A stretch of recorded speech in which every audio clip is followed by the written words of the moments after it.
زمن جميل كان فيه سمونا، كانت به أمجادنا تتوالى، كانت عزائم أمتي خفاقة، والله أكبر في السماء تتعالى، والله أكبر في السماء تتعالى. رمضان فرصته با ئەم فرسەتە ئەم هەلەیە لە دەستی خۆمان نەدەین.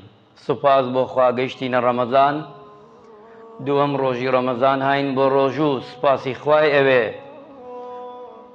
توانیمان سپاس بۆ پەروەردگار شەو نوێژی بکەین کە دوو شەومان بردە سەر. سپاسی خوای پەروەردگاری ئەوێ. شەهر ڕەمەضان الذي أنزل فيه القورآن. ئیمانداران، حەزەکەم ئەو فرسەتانەی لەم مانگا هەیە باسی کەم بۆ خۆم و بۆ ئێوەش بۆی زیاتر وشیارتر بین، لەم مانگا خەریکی ئەمانە بین. ئەم مانگە ئەو مانگەیە کە قورئان دابەزیوە. کێ دایبەزاندووە ئیمانداران؟ کەمێ لەگەڵ مابنوە دڵ. جبریل عەلەیهی السەلام لە حەوت تەبەقەی ئاسمانەوە هاتووەتە خزمەتی پێغەمبەری خوا صلی الله عەلەیه وسلم، لەگەڵ پێغەمبەری نازدارە صلی الله عەلەیه وسلم ئەو قورئانەیان بە یەکۆ ختم کردووە.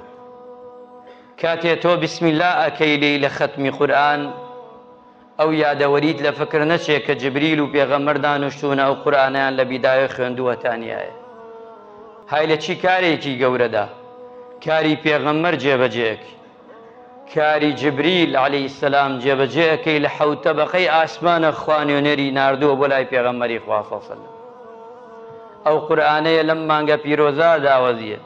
شەهر ڕەمەضان الذي أنزل فيه القورآن. بەشێکی گەورەی ڕەمەزان بۆ ئەو قورئانەیە. وریابن نەکەن ڕەمەزان بڕوا و ختمە نەکەن، ئامان و سەد ئامان. نەکەن ڕەمەزان بڕوا و ختمەی مبارەکی قورئان نەکەن.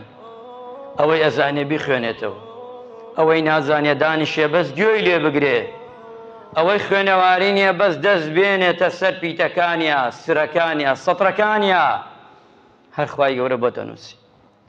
جارجار قورئانەکە بکەرەوە بۆ بەرەکەت، تەماشایەکی بکە بەیانیان و ئێواران.